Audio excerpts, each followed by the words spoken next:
हम बुलबुले हैं इसके ये गुलसिता हमारा, क्या बनाने आए थे क्या बना बैठे, कहीं मंदिर कहीं मस्जिद बना बैठे। परिंदों में कभी फिरका परस्ती तक नहीं होती, कभी मंदिर पे जा बैठे कभी मस्जिद पे आ बैठे। बेटा चुप रहो। अजीज़ाने मिलने के नौजवान साथियों, आज प्रोग्राम सिर्फ ये है कि हुजूर सरकार सुभान अली शाह बाबा मलंग मदारी रहमतुल्लाह अलैह जो इस सरजमीन निवाड़ी की एक पावन सरजमीन के पावन बुजुर्ग हैं, जो इनकी शोहरत पूरे हिंदुस्तान में अल्हम्दुलिल्लाह पूरे हिंदुस्तान में पाई जाती है। भाई मेरी तवज्जो जो अगर नहीं है तो फिर बेकार है यार, बिना मैक के हो तो सरकार का उर्स। तो सबसे मसला ये है कि उर्स क्या होता है, उर्स का मतलब क्या होता है। बोलो मत ये छोड़ जाओ, इससे पर चले जाओ भाई, गाने गा लो पर चलो। उर्स का मतलब क्या होता है ये समझने की पहले हमें ज़रूरत है। उर्स क्या होता है? उर्स होती है जैसे कि हमारे गुरु की पुण्यतिथि हो, या उनका विसाल का दिन होता है, या उनकी पैदाइश के दिन होती है। तो उस दिन तमाम उनके शिष्य, उनके भक्त, उनके मानने वाले मुरीदीन, मुतवस्सिलीन, चाहने वाले खुलफा हाजिर होते हैं और उनकी बारगाह में खिरात पेश करते हैं।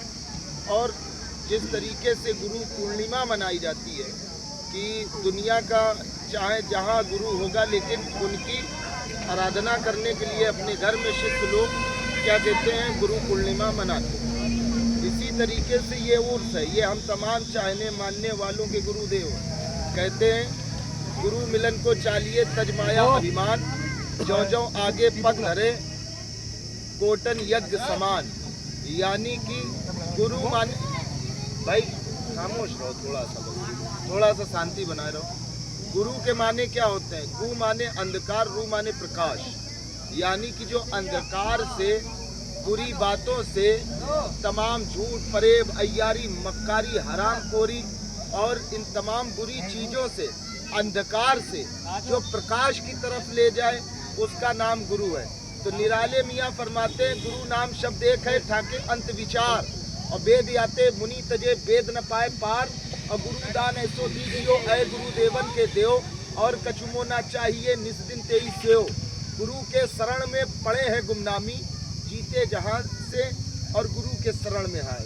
तो आज अफसर बाबा, आज उनकी अलालत की ज़िंदगी है, बीमार हैं, लेकिन ये दरे सुभान अली शाह का करम है कि कल भी रोशनी यहाँ से पाते थे और आज भी यहाँ के चाहने वाले रोशनी पा रहे हैं और आगे भी पाते रहेंगे, क्योंकि गुरु अंधकार से प्रकाश की तरफ ले जाता है। किसी ने कहा, गुरु गोविंद दो खड़े काकू लागू पाए, और बलिहारी गुरु आपकी गोविंद दियो बताए।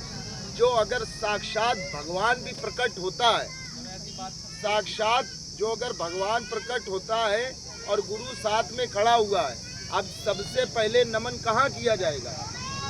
गुरु के पास या प्रभु के पास?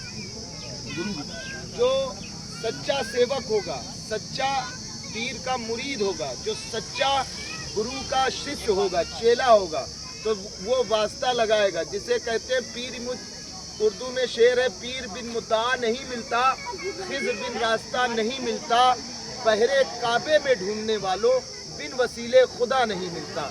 वसीला कौन होता है? ये गुरु हैं, ये हमारे वसीला हैं, ये हमको वहाँ तक ले जाएंगे।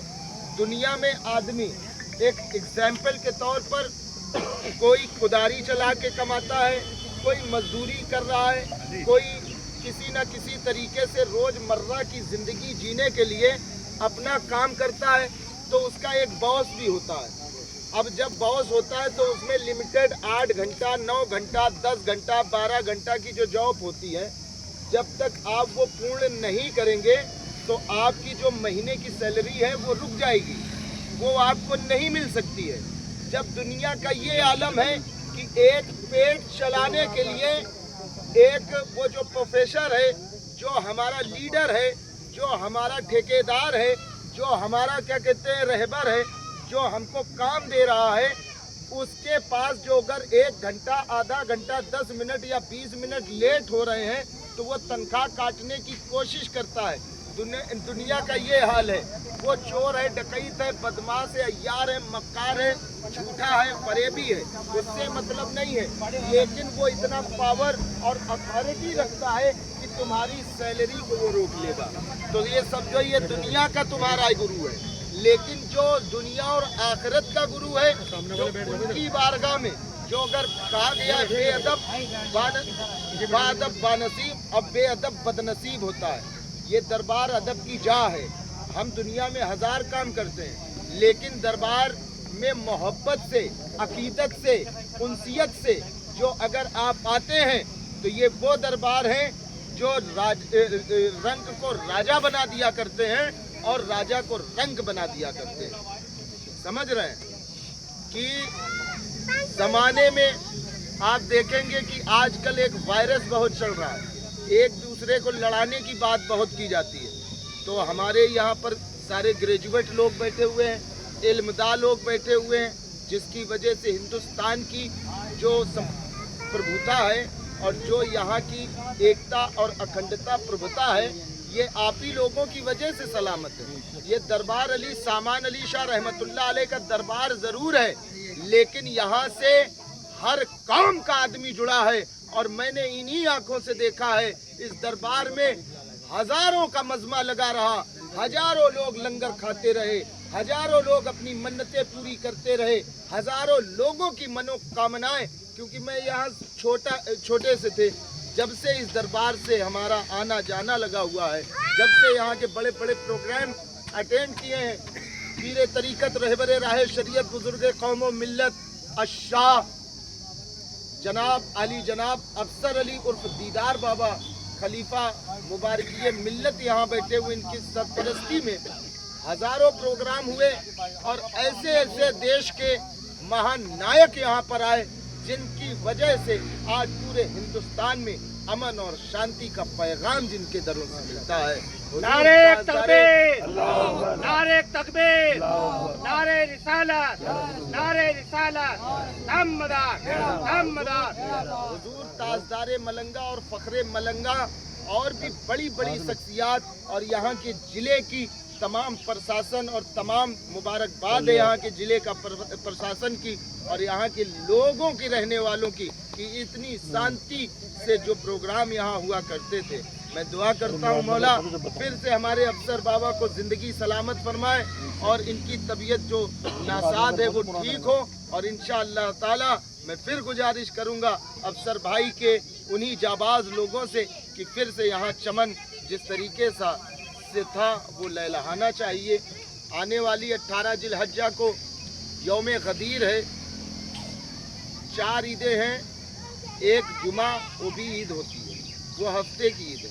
साल की ईद 2 होती हैं, एक ईद बकर और जिसे कहा जाता है ईद अजहा, ठीक है, दूसरा ईद उल फित्र।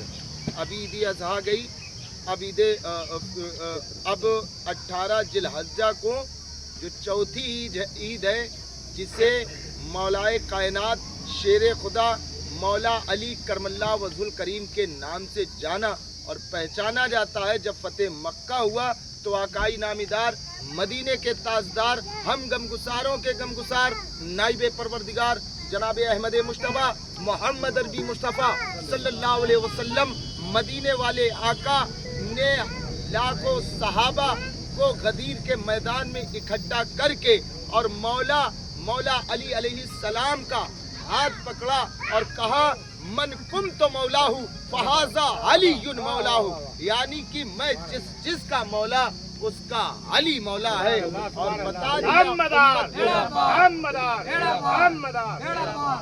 दिया उम्मत को कि अब जिसका मैं मौला हूँ उसका अली मौला है। यानी कि आका हर आलम के आका हैं, किसी आलम में ठहर जाते। हमारी खुशनसीबी थी कि इस आलम को पसंद फरमाया। बात बहुत बड़ी बहुत सारी करने की थी, लेकिन वक्त दामने गिर है। बस यही कहने का मेरा मकसद है, जिस तरीके से देश का माहौल चल रहा है, बिल्कुल कट्टरता की तरफ ना जाकर हमें अपने उन दिनों को याद करना चाहिए कि जब जलियांवाला बाग हुआ था, जब 1857 में जंगे आज़ादी हमको मिली और उससे पहले 1663, 1763, 78 में जो जंगें लड़ी गई, उन जंगों में मुसलमान नहीं देखा गया बल्कि हिंदुस्तान का हर इंसान देखा गया। और उनके लिए कोई हिंदू या मुसलमान या सिख नहीं उतरा था। हिंदुस्तान इस मातृभूमि का, इस मादरे वतन की औलाद उतरी थी, अपने खून को देकर इस देश को शहादत देकर अपने देश को बचाया था। हमें वो दिन याद रखना चाहिए और आपसी मतभेद को दूर रख के और आपसी मेल मिलाप रखना चाहिए। जिस देश में हमारे गंगा जमुना तहजीब वसुदेव कुटुंबकम की जो शिक्षा देता है हमारा धर्म, हमारे जो बुजुर्ग हैं, हमारे जो गुरु हैं, हमें ये हिंदुस्तान के अंदर एक साथ रहने का आइन बताता है, जो आइडियल है, जो हिंदुस्तान का संविधान है, हम सबको बराबर का हिस्सा देता है। हम सब लोग एक हैं, कोई एक दूसरे से पीछे नहीं है। वो लोग जो दूसरे लोग हैं, दूसरे तबके के लोग हैं, उनके लिए जो कट्टरता की बात करे, जो हिंदू मुस्लिम लड़ाने की बात करे, तो ये समझ लेना कि ये वो निशाचर आदमी है जिसे रावण कहा जाए, ये वो निशाचर आदमी है जिसे यजीद कहा जाए, ये वो निशाचर आदमी है जिसे क्या कहते हैं माविया कहा जाए और मरवान कहा जाए। इन्होंने हमेशा इंसान को इंसानियत से लड़ाया है। कभी धर्म को लड़ाने की बात नहीं सिखाता। आप चाहे सनातन धर्म उठाएं, चाहे मोमडन धर्म उठाएं, कोई भी धर्म उठा कर देखेंगे, हर धर्म ने मोहब्बत सिखाई है, नफरत किसी को नहीं सिखाई। और यही मजहब इस्लाम सिखाता है कि मोहब्बत सबसे करना, नफरत किसी से नहीं। और जिस इस्लाम में पानी फजूल खर्च करने के लिए गुनाह माना जाता हो, वहाँ फजूल खून नहीं बहाया जा सकता। और जो कहता है जिहाद के नाम पर इस्लामिक फोबिया बनकर लोगों को जिहाद की तरफ खींचता है, वो सबसे बड़ा दयूस है, मक्कार है, अय्यार है, सबसे बड़ा शैतान है। ऐसे शैतानों से जो इस्लाम का हवाला देकर किसी को मारने की बात करे, किसी को काटने की बात करे, किसी की औलाद से माँ से जुदा करने की बात करे, बाप से बेटे को जुदा करने की बात करे, हिंदुस्तान की मातृभूमि और हिंदुस्तान का राष्ट्रवादिता से दूर करे, तो उससे बड़ा कोई शैतान नहीं हो सकता है। वो हम में से कोई भी हो सकता है। ऐसे लोगों का बहिष्कार करें, उनका कंडेम करें और अपने देश के प्रति अपनी औलादों को सिखाएं। आज हम लोग अपने इतिहास को नहीं बताते हैं, हम लोग अपने बुजुर्गों की जिन्होंने मेहनतें की उनकी हम जीवनी नहीं बताते हैं कि क्या था क्या नहीं था। तो आज हमारे बच्चे जैसे नया कल्चर आता जा रहा है उसी तरीके से डेवलप होते चले जा रहे हैं। जो पीछे की चीज़ें आज कयामत का दौर चल रहा है, नफसी का आलम है, लेकिन कुर्बान जाओ हिंदुस्तान के ऊपर कि हिंद के राजा, अजमेर के ख्वाजा मोइनुद्दीन हसन संजरी, अजमेरी हारूनी हसनी वल हुसैनी रज़ियल्लाहु ताला अन्हु, हुजूर फर्दुल अफलाक शमसुल इरशाद सैयदना सैयद बदियुद्दीन अहमद जिंदा शामदार हलवी वल मकनपुरी हसनी वल हुसैनी रज़ियल्लाहु ताला अन्हु, ये हुजूर सरकार सुभान अली शाह मलंग रहमतुल्लाह अलैह जो निवाड़ी की पावन सरजमी पर मौजूद हैं। और भी ऐसे तमाम औलिया अल्लाह हैं जिनके दरबार से आज भी अकीदत की बू आती है, मोहब्बत की बू आती है, एकता की बू आती है, अखंडता की बू आती है और देश प्रेम की बू आती है। ये वही दरबार है, हमें इनसे मोहब्बत करना चाहिए। हिंदू ही बुरा है न मुसलमान बुरा है, आ जाए बुराई पर तो फिर इंसान बुरा है। और क्या बनाने आए थे क्या बना बैठे, कहीं मंदिर कहीं मस्जिद बना बैठे। परिंदों में कभी फिरका परस्ती तक नहीं होती, कभी मंदिर पे जा बैठे, कभी मस्जिद पे आ बैठे। दुरूद पाक पढ़े, अल्लाहुम्मा सल्ली अला सैयदना मौलाना मोहम्मद बारिक वसल्लम सल्लल्लाहु अलैहि वसल्लम अलैहि या रसूलुल्लाह सल्लल्लाहु अलैहि वसल्लम। ऐसे